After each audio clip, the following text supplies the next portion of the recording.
All right, so tonight we're going to be talking about food addiction and behavior change. Welcome, everyone. We just started the recording. And again, shout out or opportunity for anybody that's new to the class, wants to introduce themselves, let us know how they found out about the class, or if they have any comments or questions, successes, challenges, anything anyone wants to share.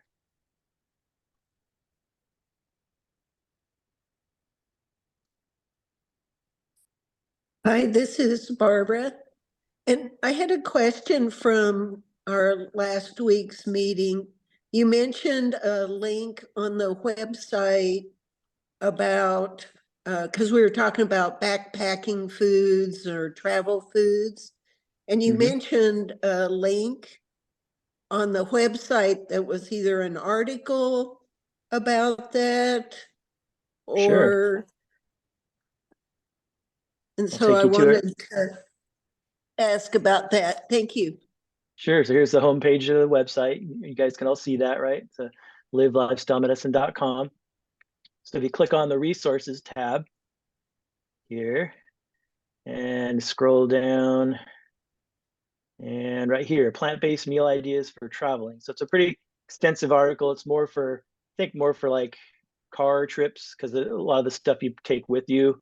So it talks about the equipment you could consider taking if you're going on a long car trip.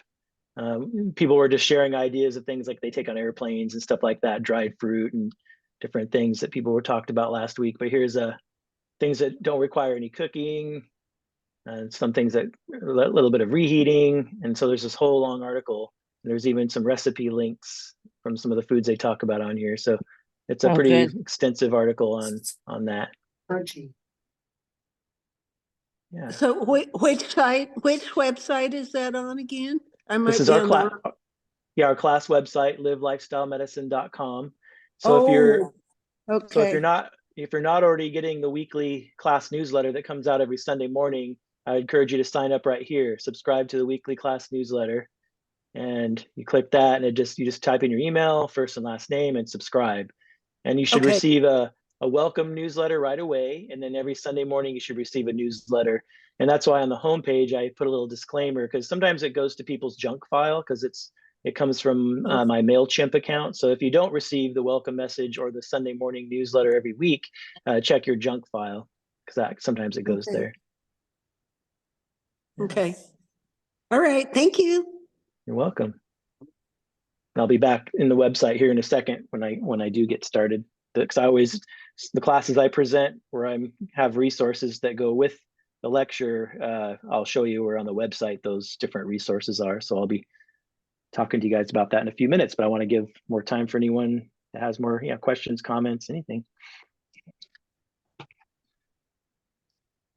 Scott, I'm on a tablet. How do I get these things on the tablet? I As long as don't you have have the a internet, pardon. you just have to have the internet. That's all, and you can go to I have the internet. livelifestylemedicine.com. I have the internet, but I don't have the mouse to get, anything. Would you say like, that little arrow that goes? I don't know how to do it. Yeah, you just got to get somebody that can show you how to use the technology. If it's just a tablet, you just have to. It should be a touch screen, and you can just touch the screen, and it'll go to those links and stuff. Okay, I can try that. Yeah. Yeah, and if you have a relative or a friend or somebody that's a little more tech savvy that can kind of help you use the technology. You obviously you're doing good enough to get to these classes all the time, so you got some tech savvy. It's fortunate. It's fortunate that I do. It's not like today it was big A on it, blue A. Then what was it? Where's my evening, my website, And all of a sudden there it comes on. Charlie was on, and then he said, "Oh, I gotta go for a while." And then, but I did not know it did not show up anymore because I have other things on there, and it eliminated that. But the number was still on it. And then we had several other people that I didn't recognize, and I said, "What in the world am I getting to?" So Well, you're here. All right, is Thank it you. anyone Well, anyone it's else food. want to introduce? Yeah, anyone else want to introduce themselves or have a question? Candace, this is Candace.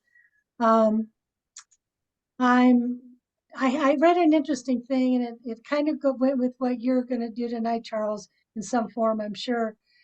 But I think it was in Managing Diabetes, or I have about 8 of those different books on Whole Foods open. I'm not sure which one I read it from, but they were talking about the practice of not eating food after dinner and until the next morning, learning your body. And I thought, well, you could read that 2 ways. One way is it's the practice of not eating, the noun. The other way is it's practice of practicing not eating and as a verb. And I got thinking about it, and I thought, well, that makes a lot more sense to me, to practice not to eat food, because I'm going to have times when it's going to be my personal best, and I've gone all the way from 5 o'clock till 10 o'clock the next day or something.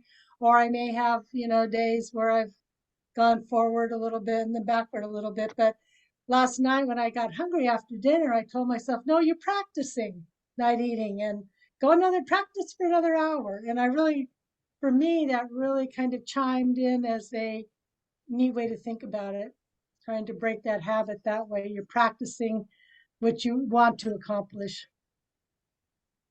Great. That's I'm it. trying to form a habit, and we're going to talk about habits tonight. Yeah, I love that explanation of the noun versus the verb. Yeah. All right. Well, anybody else? I'm gonna have a lot to cover, so I'm gonna jump in unless somebody else has a question, comment, or introduction that hasn't had a chance yet.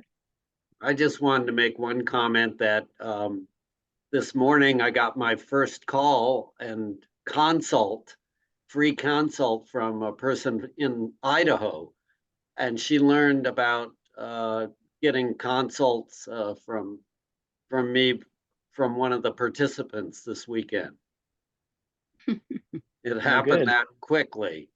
So that was kind of fun. We spent 35 minutes. I helped her download Gregor's Daily Dozen and talked her through it. And it was fun. Was it Andy? What's that? Was that my friend Andy? It was not Andy. Oh, okay. Connie, I believe. Okay. So maybe your friend will, give me a call or send me an email sometime. I told her about this, to look at your card for the website, but she like maybe like Trouty, she's I don't know how internet savvy she is. Right. Sometimes it just takes a while. Just keep encouraging her. She'll get there. Trouty did. Okay, Scott, we're interested. We want to hear what you have to say. This is a really important topic. And, Scott, I've listened to it and I always look forward to hearing what you have to say on this. So welcome, everybody. Glad to see so many people show up. Great. You can see my screen. Yep, we can see you. Okay. And can hear you quite well. All right. I enhanced the sound and the video like with these AirPods. That seems to be doing the trick.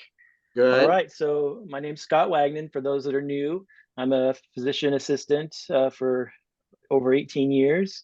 I was working at Oregon Medical Group. Now, just in the last couple of weeks, I started working at the Community Health Centers of Lane County, working family medicine.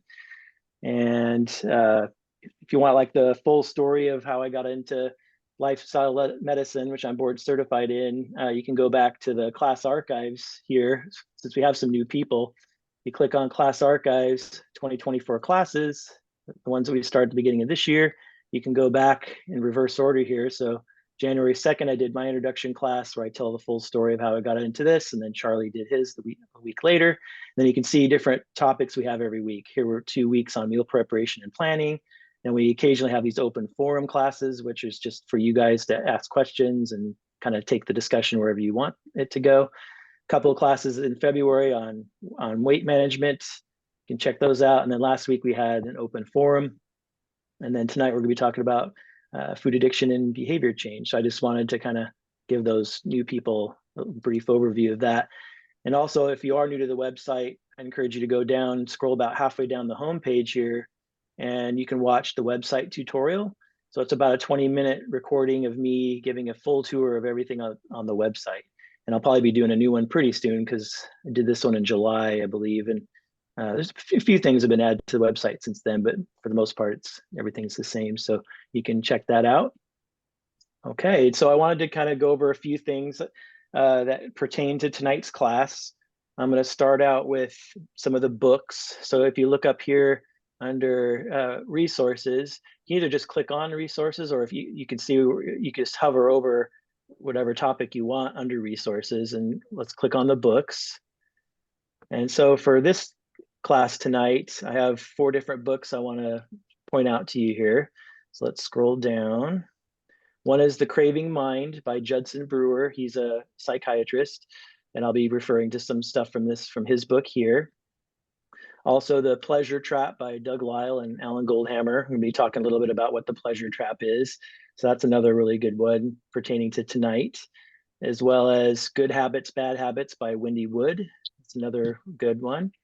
And we, these are links to Amazon if you wanted to get them for yourself, but just to let you know, we don't have any, Charlie and I don't have any financial ties to anything that we have on the website here. So it's just books that we've read and found helpful, and many of our patients have found helpful. And then last but not least for tonight is Food Junkies by Vera Tarman. She's actually board certified in addiction medicine. So really interesting. So I'll be referring to what things that she says a lot from this book here. So she happens to be a recovering food addict herself. So anyone that's got issues with, you think you have more issues than just emotional eating, which a lot of people do have actual food addiction, this book would be really helpful for you. So I wanted to show you those. And then I want to go back up to videos. So let's go up to videos as its own category here. Click on videos. And I'm going to show a little bit of this video if we have time. When I'm done with the lecture, I'm going to show about a 11-minute section of this video, The Willpower Instinct. This is Kelly McGonigal. She's actually a health psychologist. She works at Stanford. And I have a couple different videos from her, but I'm going to play, if we have time, I'll play a little bit of this one. But if we don't have time, on my last slide, I have a referral or reference to this. So if we don't have time, then you guys can watch this on your own. It's really helpful, and it kind of pertains a lot to what we're talking about tonight. And then last but not least, on the website here for tonight, my wife is actually dealt with food addiction. And when I used to do the classes in person at the church starting back in 2018, she used to tell her story about how she really struggled with food addiction, and how eating a more whole food plant-based diet helped her to manage it. And because addiction, we know, just like alcoholics or other drug addicts, you're never really completely cured. It's something you'll have to deal with the rest of your life, but it can be managed, and you can still be productive and thrive. And so she would tell her story there, and she even told her story here a couple of years ago. And it's just really hard for her. I mean, people really appreciate it when she does it, and they get a lot out of it, but it's really mentally hard for her to tell the story. And so it is recorded. So I wanted to show you on the class archives here.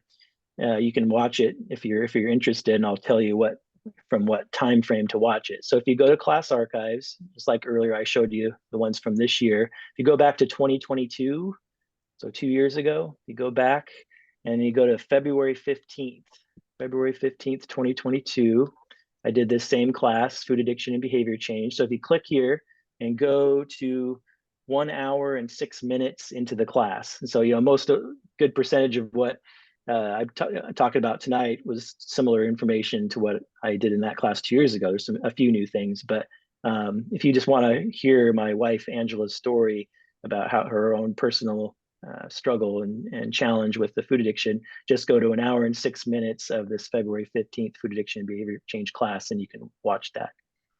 I just wanted to show you guys that. Any questions about the website before I load up my PowerPoint presentation? You guys, is that helpful to see all that? Okay. Full screen here. Play from current slide. There we go. All right, you see the dog there with the big, looks like a Big Mac, doesn't it? Eh, So food addiction and behavior change.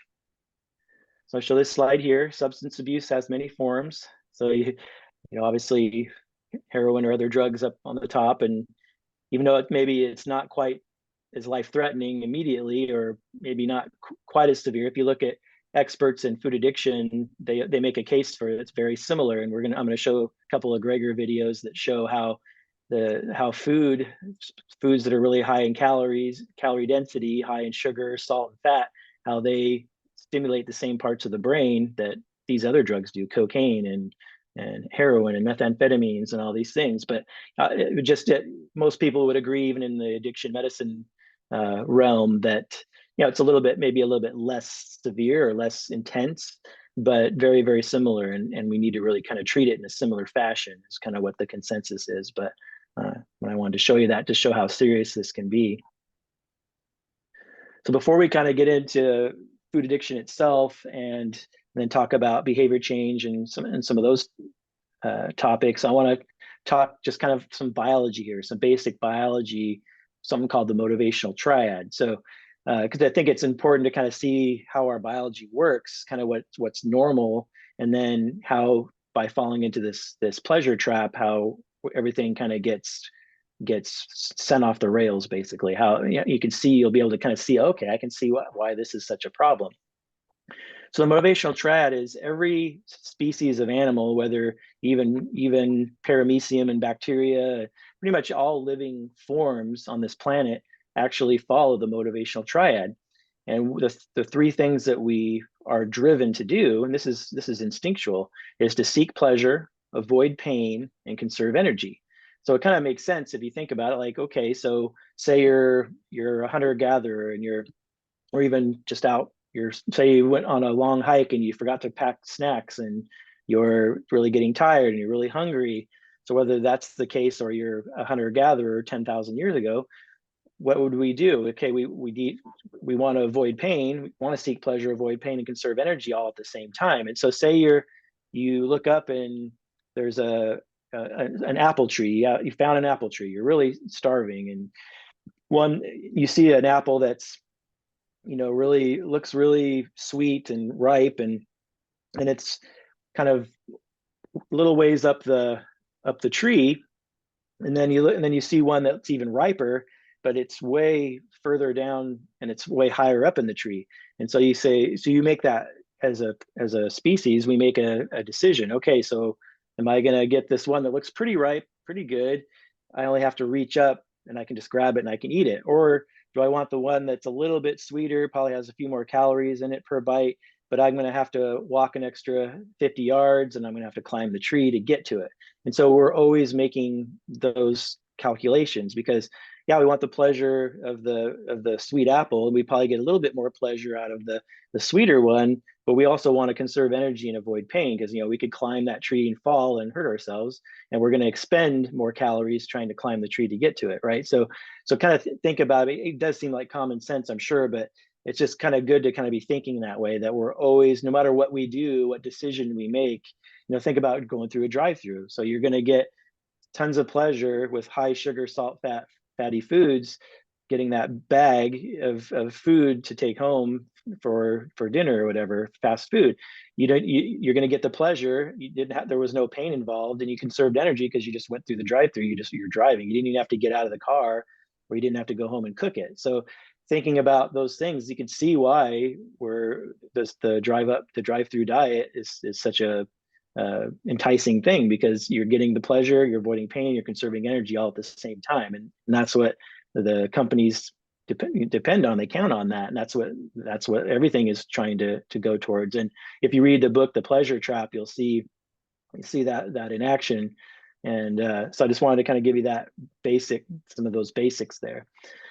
So what the pleasure trap is it's deceiving our instincts. And so similar to a good example is the drive-through, but just to kind of bring it back to a research perspective, because they've done these studies, they put rats, they tested rats on this, and they have rats that they basically push a little lever and cocaine comes out, and they can lick the cocaine and they get the high from it. And then they'll also have a lever that will give them food, and then they'll have a lever that it'll open up a trap door, and they'll go into where a rat of the opposite sex is, and they mate with it.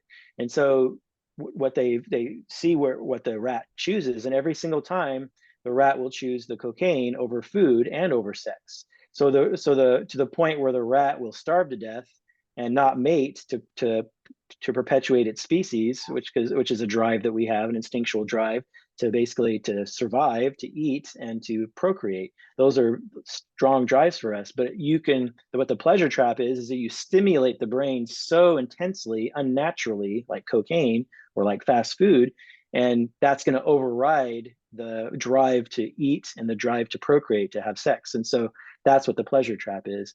It's like these are things that are not natural in our environment. So think about food. Things that are really highly processed, high in calories per bite, high in calorie density, high in sugar, salt, and fat. Those things are not natural in our environment. The closest thing we had in nature to that would be honey. Like you've come across a beehive, and that would be huge stimulation of dopamine. And so because you're getting a lot of calories per bite, which is a survival advantage. And so why that happens in the brain is because you're going to be more likely to remember where that source of calories is. You're going to remember. So when you're hungry another time, a few weeks or months down the road, you're going to remember where that beehive was, so you can go get that honey again. So that's our biological drive is for that. But again, in nature, maybe except for the honey, there really wasn't these huge stimulations of unnatural stimulations of dopamine on our brain. And I'm gonna show you a little bit of this in a second. But think about piece of ripe fruit. So if you're eating a piece of a really ripe peach, is going to give you a nice little dopamine drive, but not if you're eating Twinkies and Ding Dongs and Fruit Loops. So if you're eating Twinkies, Ding Dongs, and Fruit Loops, that's such an unnatural high dopamine surge that ripe fruit's not going to really do much for you.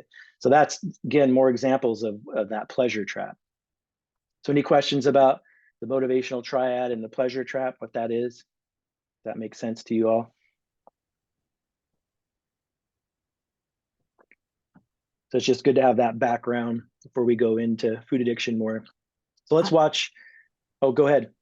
Well, I never read the studies, but I read this, like it said that when you offer rats white sugar, that they will choose that as well, even over cocaine.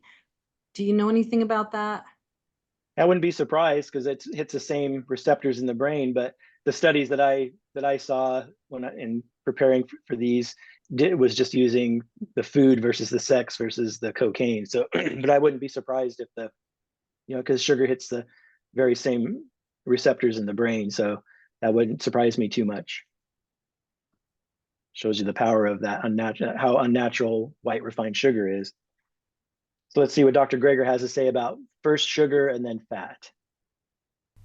People have chewed coca leaves for at least 8,000 years as a mild stimulant without any evidence of addiction, but when certain components are isolated and concentrated into cocaine, we've got a problem. The same may be true of sugar. People don't tend to binge on bananas. It's perhaps the reason we're more likely to supersize soda than sweet potatoes, why we're less likely to overeat this kind of corn compared to that kind of corn. The overconsumption of sugar-sweetened diets has often been compared to drug addiction, though this parallel was based, until very recently, more on anecdotal evidence than on solid scientific grounds. But now we have PET scans, imaging technology that can measure brain activity. It all started with this publication, showing decreased dopamine sensitivity in obese individuals, and the heavier they were, the less responsive they appeared to become. We see the same thing in cocaine addicts and alcoholics. This would suggest that a reduction in dopamine receptors is associated with addictive behavior, irrespective of whether it's due to food or to addictive drugs, as seen in substance abusers.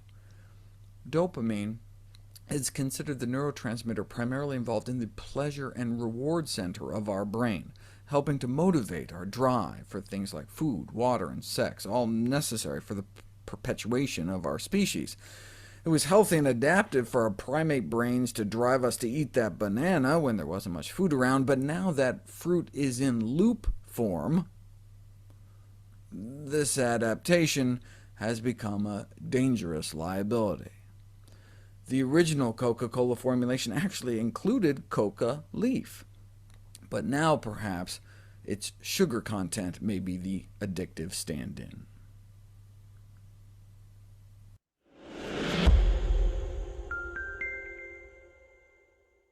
Let's do fat. Like the tobacco companies and other drug lords, have been able to come up with products that tap into that same dopamine reward system. Why a picture of a cheeseburger rather than sugary soda pop? Well, now we know fat may have similar effects on the brain as well. You feed some people some yogurt packed with butterfat, and within 30 minutes you can start to see the same changes in brain activity you get when you drink sugar water. People who regularly eat ice cream, sugar and fat, have a deadened dopamine response in their brains to drinking a milkshake. It's like when drug abusers have to use more and more to get the same high. Frequent ice cream consumption is related to a reduction in reward region responsivity in humans. They're talking about the pleasure center in the brain, paralleling the tolerance observed in drug addiction. Once we've so dulled our dopamine response, we may subsequently overeat in an effort to achieve the degree of satisfaction experienced previously, which contributes to unhealthy weight gain. What do fatty, sugary foods have in common? They are energy-dense foods. It may be less the number of calories than their concentration. Consumption of a calorie-dense diet, compared to the same number of calories in a calorie-dilute diet, leads to that numbing of the dopamine response.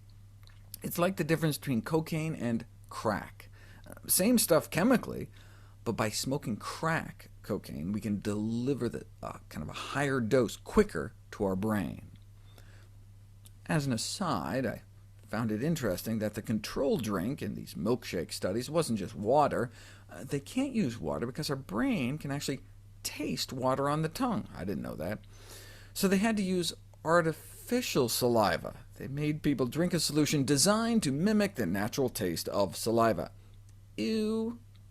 Anyway, with this new understanding of the neural correlates of food addiction, there have been calls to include obesity as an official mental disorder.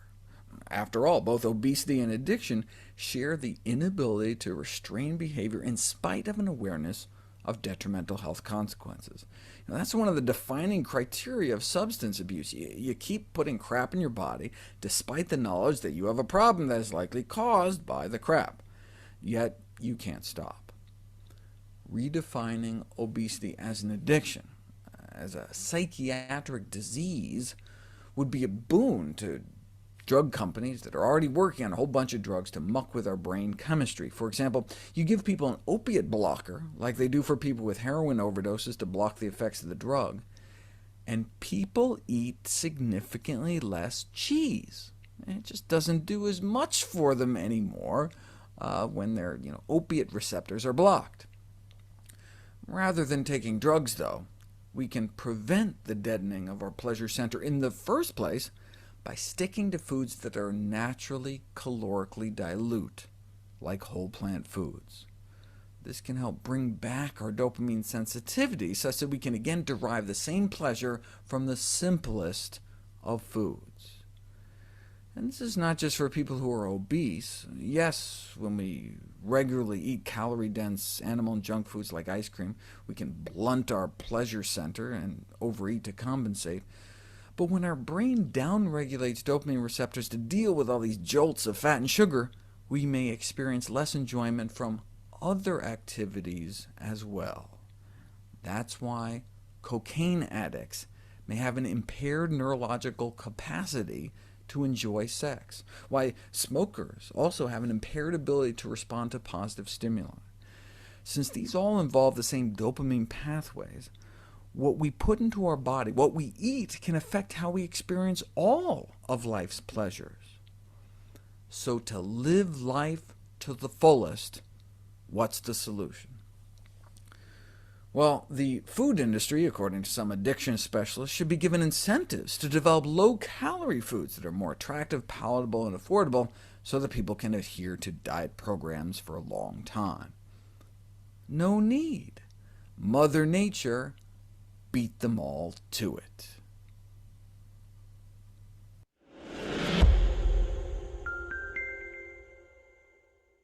And one thing that, let people ask questions if they want. One thing that, and Doug Lyle talks about, he's a psychologist, one of the co-authors of The Pleasure Trap, and you can actually see some of his lectures on YouTube as well.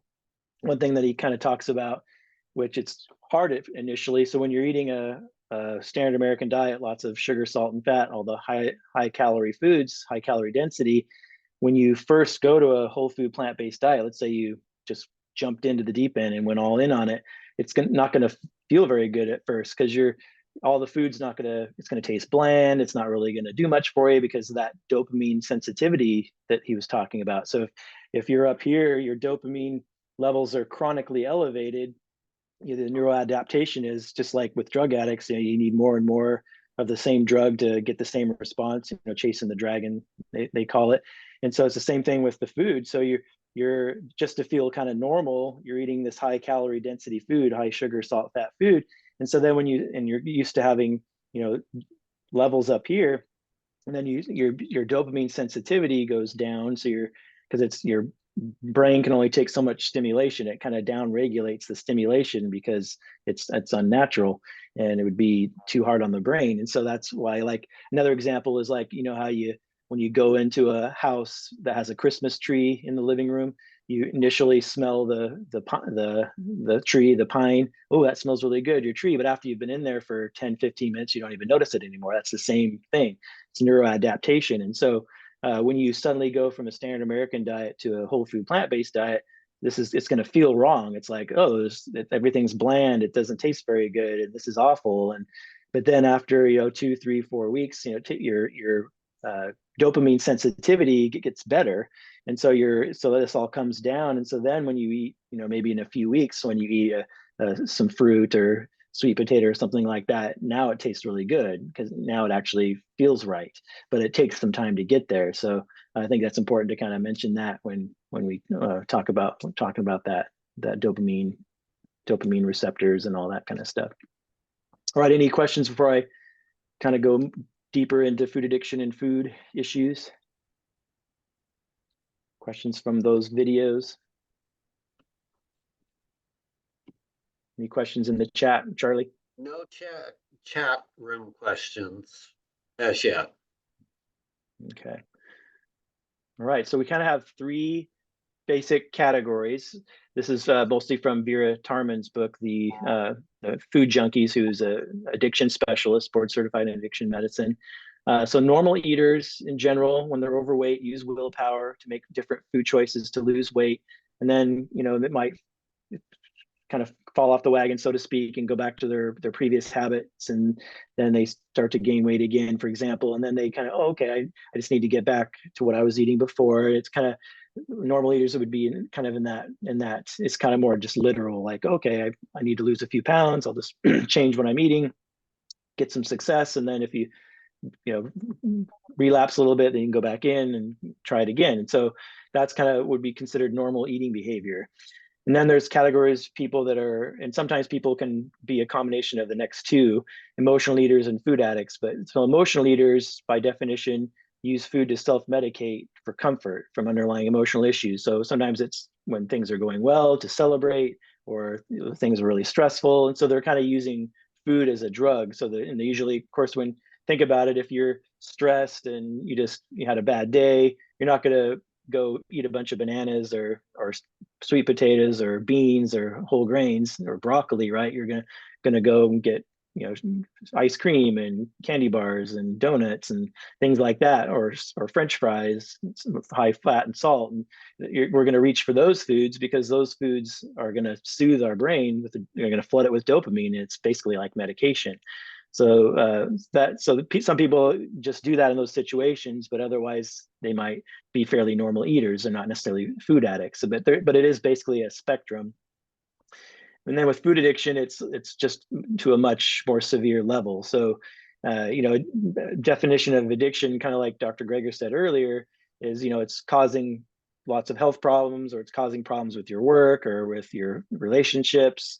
It's getting in the way of those things, and it's kind of above and beyond. Like, for example, some people would, even my wife would say, you know, would eat all the Halloween candy that we bought for the kids to give out to the kids that come for Halloween, and then would go out after she would eat the whole thing and then go out and buy more to replace it so no one would know. Or you would, you know, eat in the car before you get home from work.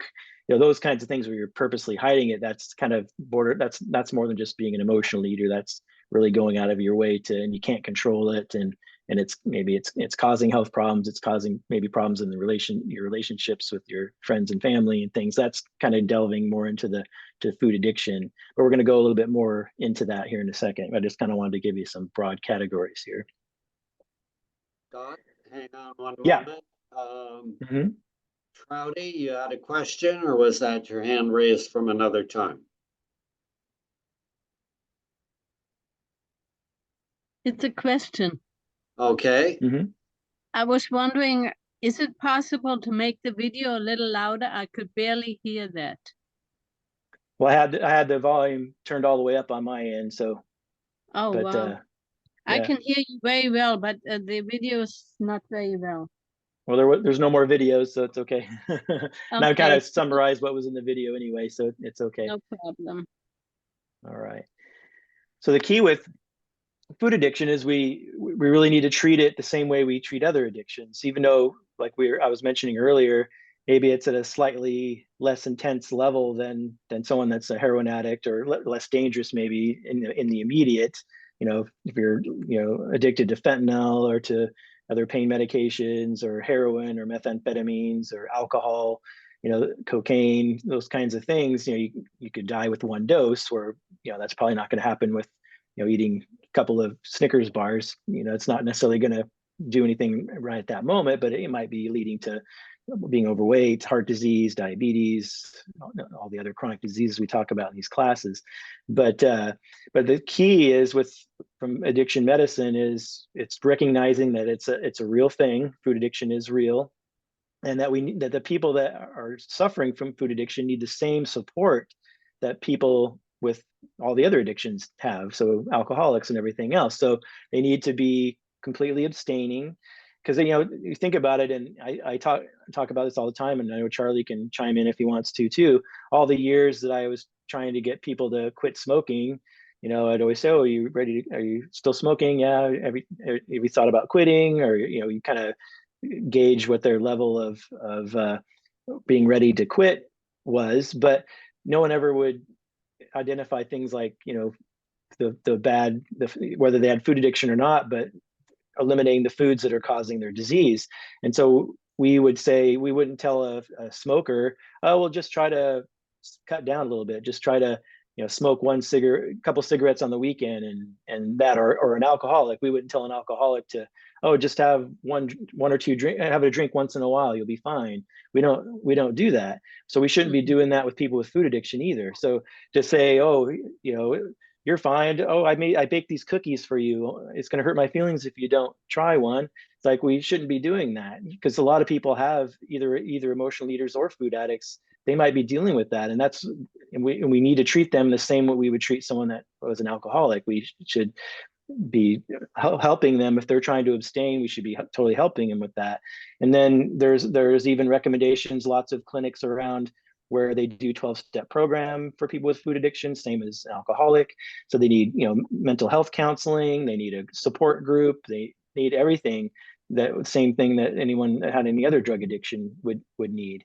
And the other things that are really important, this is the same with all types of addictions, the reasons for being a food addict, there's genetic factors. We know there's some people that have more of a propensity to be have an addictive personality. Sometimes people they're no longer an alcoholic or no longer addicted to cocaine, but now they're a food addict, and so or they're addicted to gambling or something like that, or sex, and so they tend to have an addictive personality, and they just direct their addiction to something else. And maybe it's something that's not as life-threatening, but it's still an addiction all the same. And so that's why it's so important to get to the bottom of, besides maybe having some genetic propensity, to be able to figure out, well, why am I reaching for these drugs? What's going on? What are the psychological issues that I have? And oftentimes, I learned this a lot from the books, that you don't really know what your triggers are, or what your psychological issues are, until you've been abstaining from the addictive substance, whether it's food or other drugs, until you've been abstinent for a long period of time. So it could take a long time. It could take weeks to months of being completely 100% off the addictive substance. Of course, we're talking about food for the most part here, until you actually can get to the bottom of those things. And so you really need to not only completely abstain, but you need all that support. You need your counseling and support of your family and friends, and have a really supportive environment to help you to abstain from those things. And people, even if your family, say your family or your spouse or your kids or whatever, if they're going to have the foods that are triggers for you in the house, they need to be locked away in a cabinet somewhere else, away from you, so that you aren't tempted to go for that. So you need to have, that needs to be a conversation with your friends and family, that you need their support. And I wanted to read a couple little paragraphs from Vera Tarman's book, The Food Junkies, that really sums up food addiction. And again, she's a food addict herself, so keep that in mind as I read it from her. So food addicts need the same type of support offered to alcoholics and drug addicts. They need to detoxify first, and then learn about their disease, while dealing with the thoughts and feelings that arise once they are off their drug. Quite often, psychological issues do not become obvious until food addicts have been abstinent for a long period of time. That's why ongoing support is needed to prevent addicts from relapsing in a panicky effort to cope. Food addicts are always in recovery, always just one mouthful away from the next binge. Admitting we are addicts is not about holding on to a victim identity and wallowing in despair. It is simply a reminder that we are powerless over our internal urges, cravings, and addictions once they are triggered. It is our job to be sure that we identify and avoid the triggers in the first place. It's our job to avoid the first bite. And so I just think that's really good, sums up kind of what she talks about a lot in the book. But so let me go on to the next slide. Just general recommendations for food addiction. So like I mentioned, supportive family and friends, consider behavioral health counseling, and then those books. And if you watch the lecture I showed you earlier with my wife, she'll talk to you about how a whole food plant-based diet, if you can watch it if you want, but if you kind of want just the real takeaway, is that because my wife had tried all kinds of diets and things, and the reason a whole food plant-based diet worked for her is because it didn't allow her to have any of the foods that were her triggers. So she's an addict, and she had to avoid the triggers. Whereas like Weight Watchers and lots of other diets, even Atkins we did years ago, you had those little Atkins low carb bars, and they're still have sugar, it's sugar alcohol. They're still really high in calories, and they still triggered the cravings. Actually, it was still triggering that dopamine in her brain. And same with like Weight Watchers, where you have these, you go buy all these little products that give you points. So this is this many points, and you have this many points for the day. And so she would just eat lots of the foods that were triggers for her. So that's why those never worked. I mean, yeah, she lost a few pounds here and there, but it never addressed the food addiction. Whereas a whole food plant-based diet, if you're doing it like like Charlie and I talked to you about, trying to avoid the processed foods, even the processed vegan foods, those, if you're baking all kinds of, going to Sweet Life and getting the dairy-free, egg-free desserts and things, that's those are still highly processed, still floods the brain with dopamine, so it's not going to be helpful. But to be fair though, my wife did mention how, you like in some of the cookbooks that are plant-based cookbooks, they use like date sugar and oat flour, and there's no oil, and there are healthier versions, even though they are still high in calorie density. They're healthier versions, and she used those occasionally when she would, kind of almost like methadone. You guys know what methadone is for people that are addicted to heroin.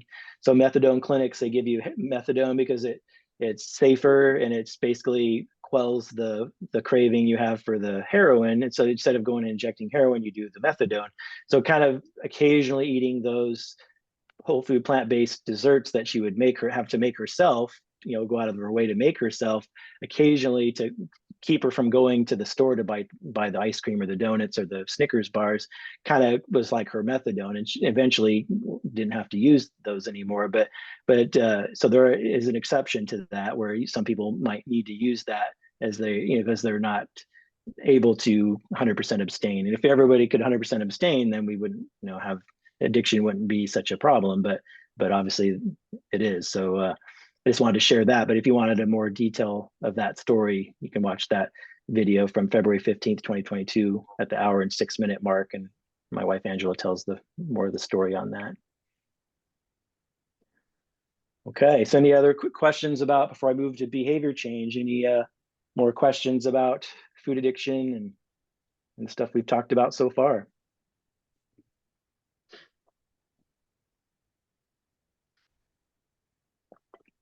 It's a good time to ask. I have a question. Okay, Trouty. How much sugar, how much sweets does the brain need? Because I've heard that the brain needs sugar. Well, when Jeff Novick in the calorie density lecture, you might be referring to that. When he's talking about sugar, that the brain needs sugar, it's all food breaks down into sugar. So glucose is what our body uses for energy. Glucose and fat are the only two fuels that our body can use for energy in the normal process. And so that's what he's talking about. We need sugar. It's because, whether you eat a piece of fruit or eat brown rice or oats or quinoa or sweet potatoes or broccoli, everything is broken down and converts into glucose. And that's what your brain uses for energy. So we have no need for a processed sugar. So all the sugar you need is coming from the food naturally in its natural package. That's the point there. Thank you. That was. So there's a comment in the chat room. The word abstain is difficult in that eating has a progressive slide or maybe side to calorie density. Yes. Cannot abstain from food in general.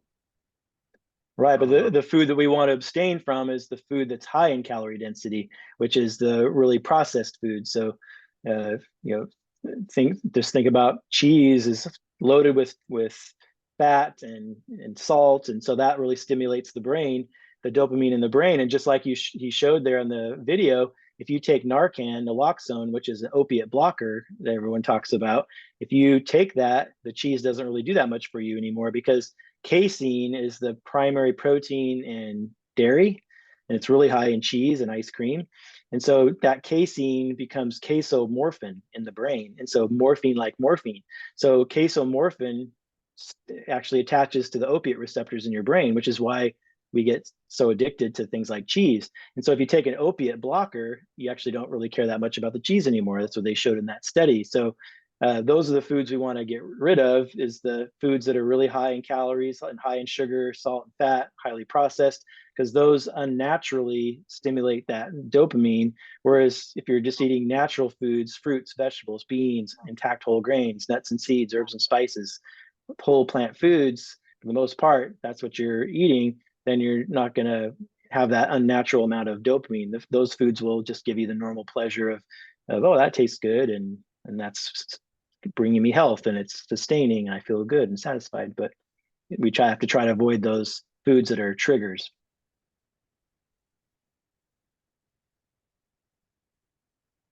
Any other questions? We'll probably move. And behavior change is a big part of this, being able to make a change, whether you have food addiction or not. So there's The one whole- more comment from Lynn. And she says she doesn't have a microphone. My interpretation of abstinence is the foods that trigger someone, let's see, to want more and more and more could be different for each person. Right. So everyone has different triggers, and it's figuring out what those triggers are for you. Some foods just are going to do it for you and make you want to go for more. And some people can do, I can just have a little taste of that. Like some people can have a couple squares of dark chocolate and that's good. That satisfied my sweet tooth. Some people will take that couple of squares of dark chocolate and they'll end up eating the whole bar, and then they'll go to the store and get a bunch more stuff, and it just kind of makes them go down the slippery slope. So everyone is different in that sense. So you have to kind of know what your triggers are and what you can have. Maybe you can have a cookie at Christmas and be fine the rest of the year, but maybe you can't. So just have to know where you're at. So sorry, I got the person wrong. Jennifer, the comment was from Jennifer, not Lynn. Candace, you have your hand raised. Go ahead, unmute. I'm unmuted. Can you hear me? Yep. Okay. Scott, I think you just pretty much just answered the question I had, but being somewhat of an addictive personality who goes from one addiction to another, one of the fears I've had is my husband's already saying after eating vegan for a month, he's like, well, how long are you going to be obsessed with this? And I find I am obsessed in a way that I am thinking about the food, thinking about shopping, thinking about cooking, thinking about what I'm going to eat next. And I'm hoping as I go along in this way of eating that at some point I'll just quit thinking about all that and not be feeding, because I think I'm getting the dopamine rush from thinking so much about it. I'm a learner. I love to learn things. And so I do get a dopamine rush from new ideas, new learning. How long to be on this eating plan before you kind of just kind of all that need goes away and you don't think about it so much? Well, it's going to vary, but that's a great segue into what I'm going to be talking about here about behavior change and forming habits. And so a lot of the studies are showing 4, 5, 6 months to develop habits, because what a habit is you don't even think about it anymore. You're not really getting a reward anymore. You just do it because that's the environment you've created. And it's just like when I get out of the shower and I brush my teeth. It's just like I don't even think about it. I don't get a reward for doing that. I just have done it for so long that I don't even, it's just a reflex. And so that's what we're hoping happens with all of you as you adopt a new lifestyle. This is a new lifestyle. It's not a crash diet. It's not a diet. It's just, hey, this is the environment we're going to surround ourselves with. This is the food I'm going to eat from now on. And this is my new normal. And then, it's going to take time, and you have to have kind of a relapse plan in place. So what am I going to do if I'm somewhere and I don't have anything, my normal food with me? So you have to kind of prepare to fail to be successful, if that makes sense. And so, you always have to be kind of thinking about it, but I don't think there's anything wrong with thinking about it a lot, because this is so important to your health and your longevity and quality of life and all those things. So, but your point well taken with, feeling a little bit obsessed about it. It's, I guess Charlie and I have been obsessed about it for 11 and 12 years, and we seem to be doing fine. So, and then Marcia. Candace, I've been doing this for a couple of years now, and I know exactly where you're at. Just to tell you that it will come, and they call it a calm brain. And what you need to do, if you think about the way I figured this out more for me, well, I went through it. Let me tell you, I went through it, collecting recipes and collecting all this, but I was already a recipe collector before. So it gets harder and harder. So the thing that I found, though, is if you think about this, when you cooked before you did this, you had a certain amount of recipes that you repeated over and over and over again. You didn't make 365 different meals every day, 365 different breakfasts, 365 different lunches. So if you can think about it in that way and settle yourself down to when you find a couple of things that you really like, put them aside, make a little notebook or something. That's what I did, punched holes and put the recipes in a notebook so that you can rotate them. Actually, the Well Your World, Dylan actually has a conversation in their YouTube about a selected, it goes back a little ways about selecting recipes. And they have certain supplies in their cabinets, and they actually put them on the back of the door of their pantry, and they told you in a way of rotating those recipes. So like I like red lentil soup. I know I'm going to have it again. I found a recipe I like. So there's certain things. And then after you get to that, more, if you repeat, sometimes people do Mary's Mini. That's a little bit harsh sometimes for somebody who's starting, but it's about the boringness of sometimes of some of it. And then once you don't have all this, oh, I got to do this, I got to do that, I got to do this, make your potatoes, batch cook your potatoes, get your salad stuff and get some greens you like and a breakfast you like and just repeat it. And if you do that, it will calm you down some. And I know exactly where you're going, but when you start out and you have no one else eating the way you're eating, and of course, it's taken me this long to find all of the things that I'm doing, then you can start incorporating a few more. And maybe for your husband, he needs a little more every now and then. So maybe once a week, try something, and just give yourself a break. You're trying really hard. You'll get there. You'll get there. And Thank anybody you. else in here that feels that's been able to do this, and sustainability is what you're looking for, but you're going to try to do 365 different breakfasts every day or lunches or dinners, it's going to drive you nuts. You'd never do that in the other world you lived in. So give yourself a break. Okay, All Thank you. right, thanks. Marcia, one last quick question. And Yeah, I then need to get Scott. going, so. I don't know what you'd call this, but sometimes my son will make, say, a pizza. I'll go, that sounds good. But I'll make my vegetarian pizza, my pizza, my way. I won't use what he does. But then I won't do it because it's late and I don't want to take the time to make it. What would you call that? As an example. Or he'll fix tacos. That sounds good, but I won't eat what he makes. I'll make them my way when I make them. Would that be a pretty different or just something that sounds, I don't know what you'd call it, if anything. We'll have to think about that one for a few Yeah. moments. We got to let Scott finish what he's doing. All right. We'll get back. Yeah, we should have time for more questions. And let's see here, what happened to my PowerPoint? Okay, where it went here.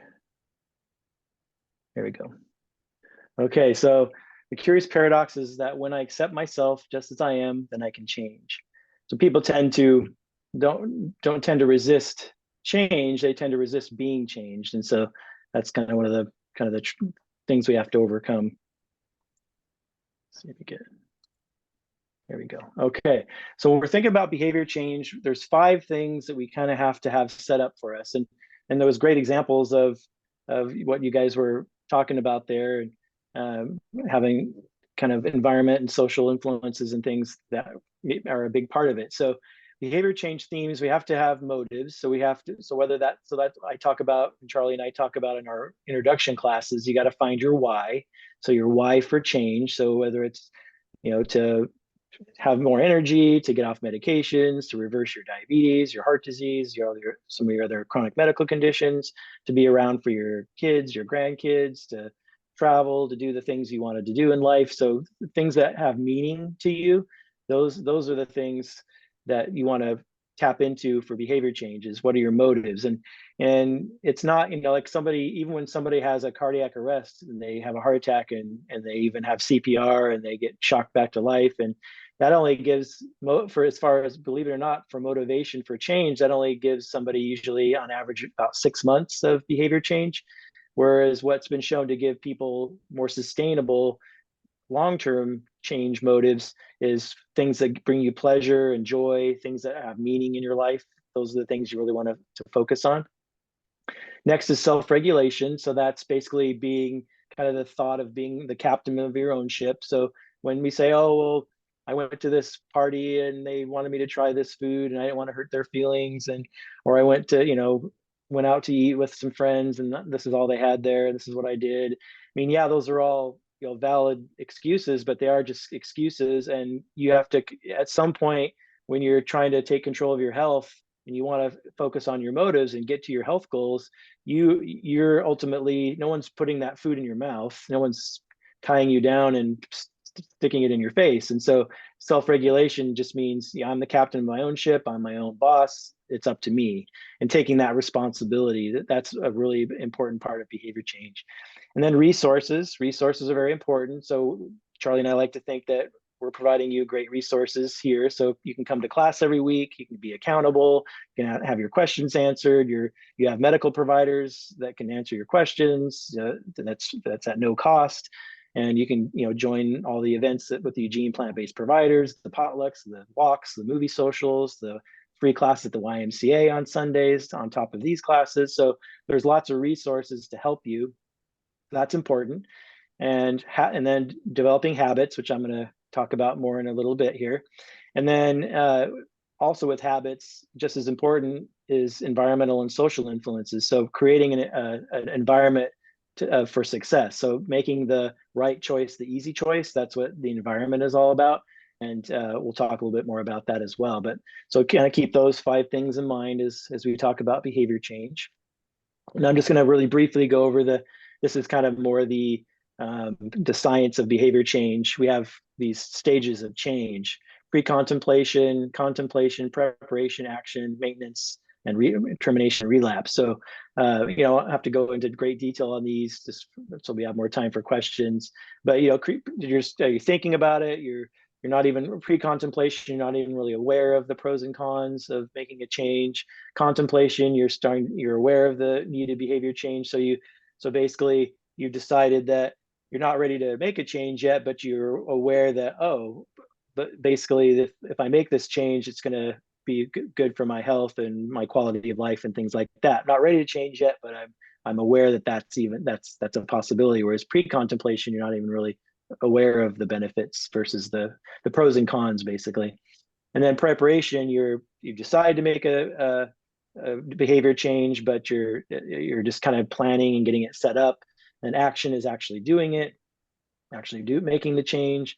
And then the hardest part probably is the maintenance, just to trying to maintain the behavior change. And then also always thinking about having a relapse plan. So you basically just plan for, what am I going to do when I don't make the right choice? And so instead of, one bad choice turns into a bad day, into a bad weekend, into a bad week, into a bad month, you just say, nope, that was a bad food choice, or a bad choice for, whether you were smoking or not exercising or not getting good night's sleep, not doing your mindfulness, doing your yoga, or other kind of stress reduction things, not doing those things. What are you going to do to get back on track so it doesn't become, a kind of a common theme? So planning to fail is important to your long-term success. So that's all I'll say about the behavior change. There's lots of science behind all those stages.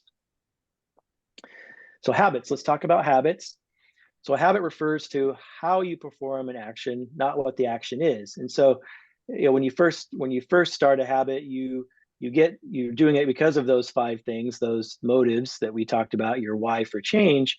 But you just basically have to keep doing it over and over, and to the point where it might take a few months, maybe 4 or 5, 6 months, but then you don't even really think about it anymore. So the habit is more the action of how you perform the action, not what the actual action is. So like I was mentioning to you, when I get out of the shower, I brush my teeth. And so, the habit is not the brushing the teeth. The habit is the fact that I just get out of the shower and without even a thought, I just grab the toothbrush and I start brushing my teeth. So it's the fact that I don't even have to think about it. There's no reward. It's just a reflex. And 43% of the time, our actions are habitual. So that's found that very interesting. So think about all the things you do in life. You could probably just sit and think for a minute, all the things that you do that you don't even really think about every day. Those are habits. And that's what we're trying to do with these diet and lifestyle changes. So goals and rewards are critical for starting to build a habit, but not to help make the habit stick, kind of like I mentioned earlier. And there is this big disconnect between what we know and what we do, right? So you think about, I need to do this, I need to eat this way, I need to exercise, I need to do all these things, and you need to do it, but why is it so hard to do it sometimes? And if I hope we have time for a little bit of that video I was telling you about, because Kelly McGonigal, the health psychologist, talks a lot about that particular aspect of forming habits. It's actually called the willpower instinct, but kind of gives you the brain, the chemistry part of it, that, oh, why is that so hard to do? We know what the right thing to do is. Why is it so hard to do it? And then in taming bad habits, knowledge and willpower are not effective. And so that's why the environment that we surround ourselves with is so important. So because you want to have a disruptor. So if you're, like I was talking about with my wife earlier, like if you're at home and you're really trying to not you're trying to not make a bad choice, you're really craving say a Snickers bar or ice cream or a donut or something, you actually have to say, okay, well, there's nothing in the house, there's nothing here that I can quell this craving here. I have to actually drive to the store, I'm gonna have to go do this and buy it and then drive back home. And so that's a disruptor, because now you can't just reflexively grab something, you have to actually make a plan to do that. And that's where, like I was mentioning earlier, my wife would bake a plant-based dessert, because that was like a disruptor for her, because she had to go out of her way to make it. And so kind of some of the craving would kind of quell by the time she would, and then she could maybe just eat 1 or 2 cookies and be fine. Whereas if maybe it was right there at the moment when she had the craving, she might have eaten a whole bunch of them all at once, because she didn't have that disruption to actually, I have to go out of my way to make it. And a lot of that is this is a good time to talk about the craving mind with Judson Brewer, the psychiatrist, and he talks about with willpower also. He talks about kind of riding your craving to the shore, like the analogy he gives is you're on a surfboard, so you're on a wave out in the ocean, you're on a surfboard, and the craving is the wave, and you try to ride the wave to the shore. So you basically just acknowledge the craving and kind of be reflective on, how do I feel? What was my day like today? Why am I feeling this? And how am I feeling? And you're actually just basically like viewing yourself, how you're reacting, how you're feeling, and you're acknowledging everything. You're not denying anything. You're not judging yourself. You're just, hey, this is how I'm feeling. What's going on? And if you just keep at that, then you eventually ride the wave to the shore, and the craving can pass. And he actually showed, it was actually called mindfulness, and he showed as far as quitting smoking, it was one of some studies he did on that showed the biggest success rate for quitting smoking, for example, of any treatment that had studied. So very interesting. That Craving Mind book is really good in that way. So if you're trying to just deal with your cravings and trying to struggling with that, it's a really good, some good information in there. So last things on habits. Our mind is not picky, just give it repetition, rewards and context. So those rewards and contexts are how to start your action, your behavior change, and then just keep doing it. Just give it repetition over and over and over and over, and you'll get there. And habits form when we act repeatedly without planning and deliberating. So again, just reinforcing that same theme. Habits come from repetition, behavior begets behavior. If you just keep doing it, it'll start happening with more and more ease. But then I say environment. That's so much the theme there. And this is really interesting too, because I don't know if any of you guys have read or seen the Blue Zones. So the Blue Zones documentary that's on Netflix, as well as all the Blue Zones books with Dan Buettner. The common theme with all of these Blue Zones, where they live the healthiest and the longest, is the environment. So they the healthy choice is the easy choice, because it's, you know, they live in these little villages, they have to walk everywhere they go. All the food that's surrounding them, all the, you know, grains and beans and all the really healthy foods are just that's just what they've eaten their whole lives. That's just what's available. And so those are the natural choices, the choices that we look at and say, oh man, that would be so hard, because look at our environment. We have fast food joints everywhere. We have everywhere we look in the grocery stores, bad decisions. And so we live in a completely different environment. So we have to do our best that our home environment, especially, that where we spend most of our time, is that safe environment. That's the right choice, is the easy choice. The healthy choice is the easy choice. So that's like the biggest thing. And that's what these Blue Zone projects are trying to do. We're trying to, these cities that are trying to become blue zones, they're more walking paths and more healthy choices in the restaurants and the grocery stores, and so that we can have these healthier choices that are easier choices. So building the right environment is key. Make the right choice the easy choice, and make the wrong choice the more difficult one. So like the disruption I was talking about, right? And so the environment is so important. So also from Good Habits, Bad Habits by Wendy Wood, if we persist to do something, even though we don't value the reward as much, or the reward is no longer available, then it's a habit. So kind of reinforcing that common theme there. All right, so I will stop sharing, and however many questions you guys want to ask. Otherwise, if you want to see some of that video to kind of reinforce the willpower stuff, why is making the healthy choice so hard? If we know what we should be doing, why is it still so hard to do it? I'll play a little section of that that'll really kind of give you the answer to that if you want me to play that, but otherwise, questions. One question from Arun. Good evening.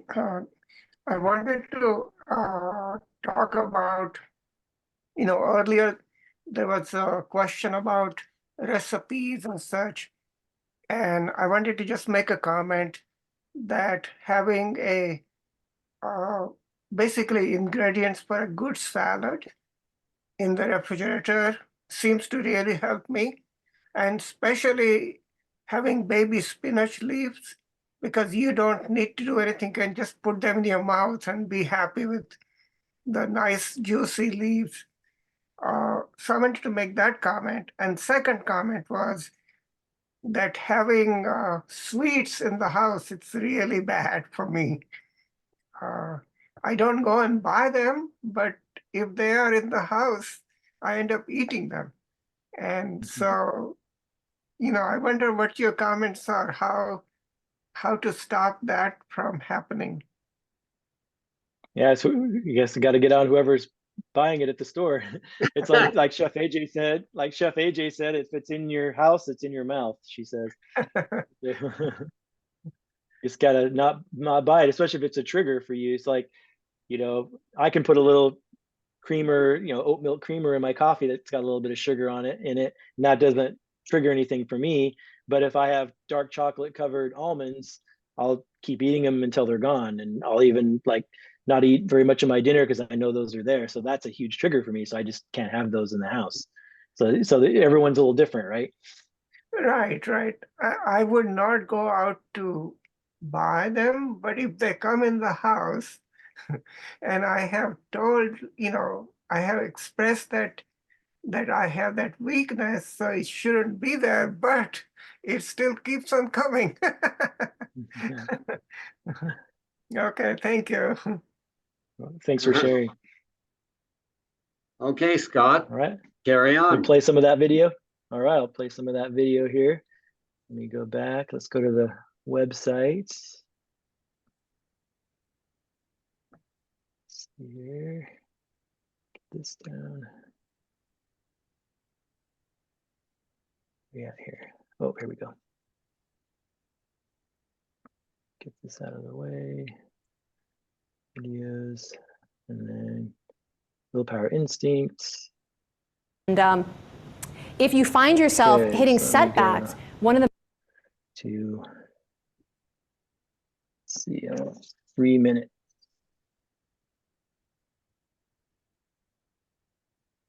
to eat and what to do. Okay, well, these are all great examples of willpower challenges. And I want to just start with a little definition, my definition of willpower or willpower challenge. And I define a willpower challenge as something that is basically a competition between two parts of yourself. Neuroscientists are famous for saying that even though we have one brain, we actually have two minds. And we are completely different people depending on which mind is active or which systems of the brain are more active. And so a willpower challenge is anything where those two versions of yourself have competing goals. So, for example, there may be part of you that really wants to eat a candy bar for your snack, and then there's a part of you that actually has some longer-term goals. You're thinking health, you're thinking weight loss, you're thinking bikini season, whatever, and maybe the banana seems like the better snack. And again, both of these choices you might be drawn to by different parts of your mind or two different versions of yourself. And one of the things that has really influenced my work with willpower is thinking about it in terms of what's going on in the brain. And we're going to talk about that a little bit today. The fact that you could be the very same person, but depending on your mindset, depending on your energy, depending on your stress levels, your brain is going to meet this willpower challenge in a different way, and you're going to end up making, one choice today and one choice tomorrow. As mentioned, this book is based on a class that I teach at Stanford called The Science of Willpower. Those are our actual students. I'm not sure what I said that was funny, but those are actual Science of Willpower students. And I created this course because I was going around trying to teach people how to be more productive, how to improve their health. And everywhere I went, people said, oh, we know we're supposed to do that stuff already. We just don't want to do it. And there was this really interesting fundamental gap between what people wanted and what they thought they wanted. That is, people were very identified, you could say, with this version of the self. People felt like deep down they were the person who wanted the candy bar. And this other person who wanted the banana, like, who is that? That's not really me. And I realized that people didn't just need to know what is the right thing to do or the healthy thing to do or tips for stress management and productivity. They needed to feel like this person, and they needed to know how to be that person as the default rather than walking around always feeling like they had to resist this core self that only wants immediate gratification or never wants to do anything difficult. Okay, so that's how the class came about. Why is this clicker? There we go. Okay, great. So I thought today, since this is a class based on science, that I would share with you 5 of my favorite experiments from the class and from the book. And I chose experiments that I like because they use tiny interventions, really, really small interventions to shape people's behavior, and they have very large outcomes. And I think this is the kind of thing many of us are looking for. One small change we can make, whether it's a change in how we think or change in the way that we're approaching a willpower challenge, that can have huge payoffs down the road, making it easier to do what it is we really deep down want, even when it's sometimes difficult or part of us doesn't want. Okay, so let's start with the first experiment. How many of you guys sometimes feel like this guy? I know at least one of you only had 3 hours of sleep last night. Yeah. So it turns out that when you're this version of yourself, every willpower challenge is more difficult. And the first intervention that I want to tell you about is actually a sleep intervention. The main intervention was trying to help people sleep more or sleep better. And it was people who had a very serious willpower challenge. These are people who were recovering from addiction to drugs, and they were in a substance abuse recovery program. And half of the people in the standard care were assigned to take a mindfulness meditation training that was designed to help them improve their sleep or sleep more. And so the first thing I want you to take a look at on this graph, this is minutes of sleep per night. And you're going to think this is insanely optimistic, I know. But everyone's starting around 7 hours. And we're going to improve on 7 hours. And that probably seems an impossible dream. Okay, so everyone in the group was starting around 7 hours. And what the researchers found was that just doing a little bit of meditation every day, breath-focused meditation, increased sleep time to just over 8 hours a day. And the control group had a little bit of deterioration to slightly less than 7 hours of sleep a night. Okay, now that's not the interesting finding. I mean, it is nice to know that if you meditate for a few minutes a day, you will sleep better and get more sleep. But what's interesting is how that change in sleep time then made these recovering addicts impervious to relapse. They were stronger against relapse. And this is a very high correlation, 0.70. the increase in sleep time predicted resistance to relapse with a correlation of 0.70. Getting 1 more hour of sleep a night suddenly made it a lot easier for these recovering addicts to resist the temptation of falling off the wagon. And interestingly, the number, I never know, it's going to bounce off the screen, right? I should point at the screen. You guys are tech experts. The number of minutes per day that people meditated also predicted resistance to relapse. So there were really 2 things going on in this intervention. There was getting more sleep, and there was also something about the actual practice time. And it wasn't a lot, but it was something like 10 minutes a day, 15 minutes a day. And both of these things, sleep and meditation, were giving people more willpower for one of the biggest willpower challenges. So I want us to think together a little bit about why those 2 small interventions, an hour more sleep or 10 minutes of meditation a day, might actually give us more willpower for any willpower challenge. What you're looking at here is an image from an fMRI study of what happens to the brain when you're a little bit sleep deprived. And most studies use less than 6 hours of sleep a night as sleep deprived, which may seem normal to you, but for most of us, that's actually functioning far suboptimal. What you're looking at here is a composite of a lot of different people's brains, some who are sleep deprived and some who are not. And we're going to slice the brain. So imagine me standing this way, and we're going to have one of those like meat slicers, and we're going to slice down the head and just start taking sections off and look down the middle. And so where you see these yellow spots, that's the front of the brain right about here or right about here. If that were my brain pointing that way. And yellow means that this area of the brain is underactivated when you have less than 6 hours of sleep a night, or this area of the brain is unable to do its job as efficiently. And the red areas are areas that are more activated, sort of midbrain regions that are associated with basic impulses and instincts.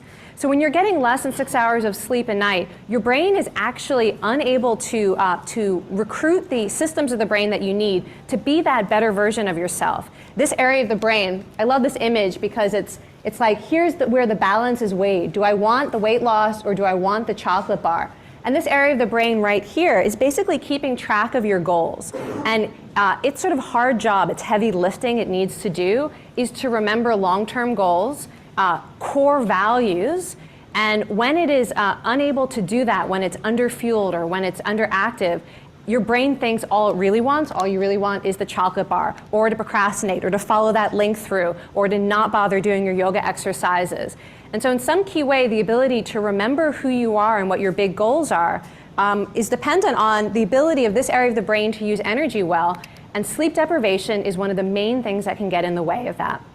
And I think that's one of the reasons why this small sleep intervention ended up helping people resist relapse to drug addiction, because they now had brains that were better fueled to remember their goals to stay clean and sober. And it's not just sleep that impacts the physiology of your brain, how well your brain uses energy. There are a couple of other things that seem to really strengthen the ability of the brain's frontal regions to do what they're supposed to do, to help you control impulses and find your motivation. And here are the 4 things from the research that seem to do it, to make your brain a kind of willpower machine. One is sleep, as I mentioned, and hopefully there's going to be one thing on this list that you're not currently doing that you're willing to do, because you don't have to do all 4. So getting a little bit more sleep really makes the prefrontal cortex better able to regulate those systems of the brain that direct you towards temptation and immediate gratification. And meditation also. And both meditation and physical exercise have been shown not only to make your brain more efficient at using these self-control systems, but they actually make these systems bigger and better connected to the regions that they are supposed to be controlling. And again, it can be a very quick time course to see these benefits. People who meditate maybe 10 minutes a day, after a couple of months, their brains look different. These regions are bigger and better connected. People who work out on a regular basis who used to be sedentary, again, studies show that in as little as a couple of months of regular workouts, their prefrontal cortices are bigger and denser and better connected. And so these are 2 of the things you can do that actually train the physiology of your willpower. And the last thing that the research suggests is what you eat has a very big influence on whether or not your brain is able to be this better version of yourself. There's something about having big spikes in blood sugar levels and then big drops in blood sugar levels that really screws up how the brain uses energy. And you need your brain to be like an energy efficient machine if you're going to be walking around the world in that kind of better you mindset rather than that kind of basic impulse you. And so research shows that shifting to eating a more plant-based diet actually changes the way the brain functions and has a lot to do with what's going on with your blood sugar levels. And so these are all things that we sometimes think of as requiring willpower, right? We think, okay, I have to sit down and force myself to meditate. I have to work out. I have to say no to the donut and eat something, that has fiber in it for breakfast. But we rarely think about the fact that actually not doing these things may be part of what makes it so difficult to begin. And there's a kind of a curve where when we first start, it feels like we're using willpower. But everything on this list that takes a little bit of willpower to begin with ends up giving you back far more willpower than they take. And not just for these challenges. It's not just that exercising makes it easier to exercise. Studies show that exercising makes it easier to eat right, to not spend too much money, to stop procrastinating, to pay better attention. All of these things have a kind of global training effect on what you could think of as your willpower muscle. Was there a question up front or a comment? So the question is, why does it say low glycemic and plant-based? There's actually more evidence that a vegan diet does this better than a diet that is low glycemic and includes animal products, but I'm not sure that that's entirely realistic for everyone. So I think you can kind of pick your which way you're willing to go with that. Both low glycemic and plant-based help. All right. Wasn't that interesting how that kind of tied things together? So doing that's like lifestyle medicine. So plant-based diet, exercise, better sleep, social support, stress reduction, avoiding risky substances, all those things. Actually, it takes the willpower to get started, like we know from what we talked about earlier. And then once you develop a habit and you've done it for longer, so the more you do it, the more you're going to be in that version of yourself that's in the frontal part of your brain, so you can focus on your long-term goals and not be in that kind of food addiction area of the brain, even though not everybody's got food addiction issues. It's just that, but it's similar because it's going to that part of the brain in the more in the hypothalamus and back in there in this kind of midbrain, basically, where we're just like, we just want dopamine and it's just all emotion, and it's just, we're not using our frontal lobe. We're just kind of reacting and just give me that high sugar, salt, fat food. And that's kind of that part of our brain that takes over. So so interesting how that kind of ties it together. Ron. Thank you. I wanted to know, who was this speaker? She was awfully good. Very focused. Her name's her name's Kelly McGonigal. She's a health psychologist at Stanford. Okay. And, I saw that. Yeah. Thank you. Ron, it's on the website under resources and video. Under videos. Yeah. Okay. Thank you. Thank you. Any other questions?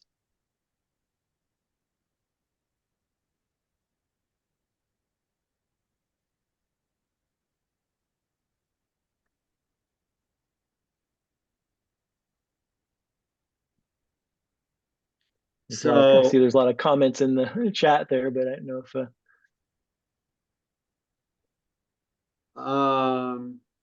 so I do want to tell you about one patient, not one, but maybe 2 or 3 people over the last 10 or 11, 12 years that I've been holding classes. Some people have gone to every class known to mankind to quit smoking. They've done hypnosis, they've done acupuncture, whatever it is. They changed what they were eating after about, 8 to 10 weeks. And one day, after feeling so much better, they look at their hand with a cigarette in their hand, and they explain to their classmates, I looked at this, I'm feeling better, and asked myself, why am I doing this? And they threw the cigarettes away, the last one. So making a change in one's diet can be very powerful in helping with at least smoking addiction, in the experience I've had.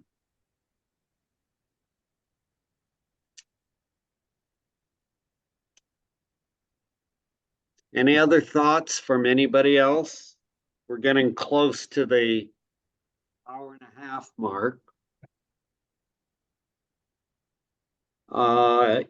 Yeah, I'm glad people found it helpful, and I think the real big takeaway with the food addiction, we have to be really sensitive to that, because some people, not everyone. I mean, I would, even though I have triggers, like I talked about the dark chocolate covered almonds, I just keep eating them, and to the point where I would cut my dinner short, not eat a second helping of food because I wanted to eat the chocolate, get to the dark chocolate covered almonds. I wouldn't consider myself a food addict. So, we all have we're on the spectrum at some point. I mean, I think if you read The Pleasure Trap, we all probably are on the spectrum at some point because of all the unnatural high calorie density processed foods we're exposed to all the time. So we're probably all somewhat on the spectrum, but there's definitely people that are on much more severe on that spectrum. I think we need to respect that. And because, even though I have some triggers, and a lot of us have some triggers, I don't feel like I need counseling or lots of support. I can make that choice for myself. I just don't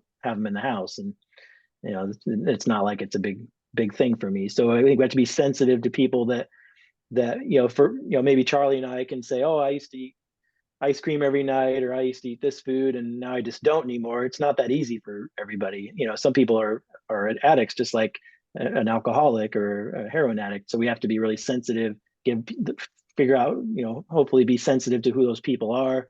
Me as a provider, Charlie's a provider, and give people the resources they need if they're dealing with that level of addiction. Last question, Obran. A quick question about, coffee and tea. Where do you put those two addictions, or shall we say uses of caffeine in the plant-based diet?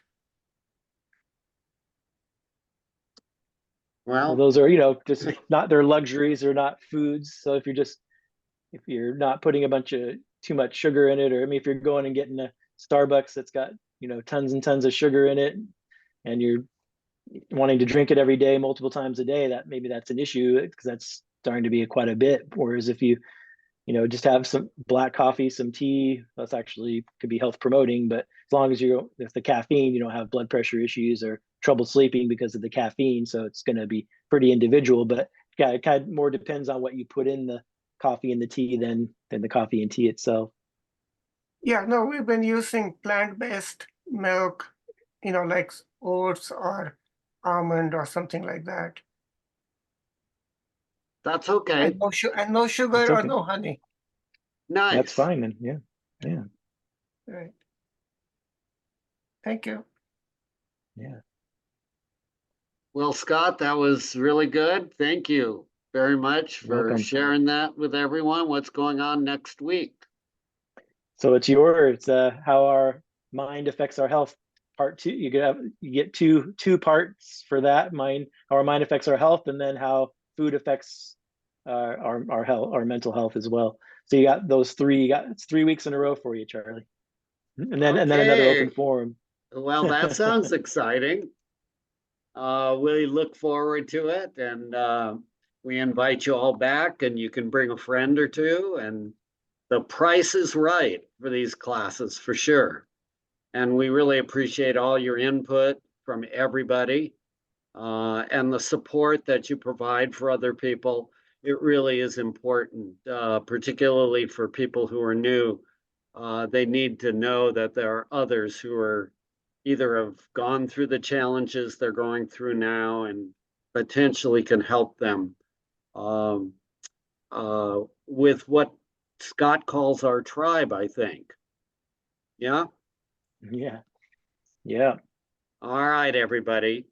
Thanks again, Scott. That was really good. Yeah, you're welcome. We'll Great see to you see all everybody. next That was week. really helpful. Good. Thank I'm you. glad. Thank you. All right. Have a good night, everyone. Good night. Have a Thank good you. night. Night.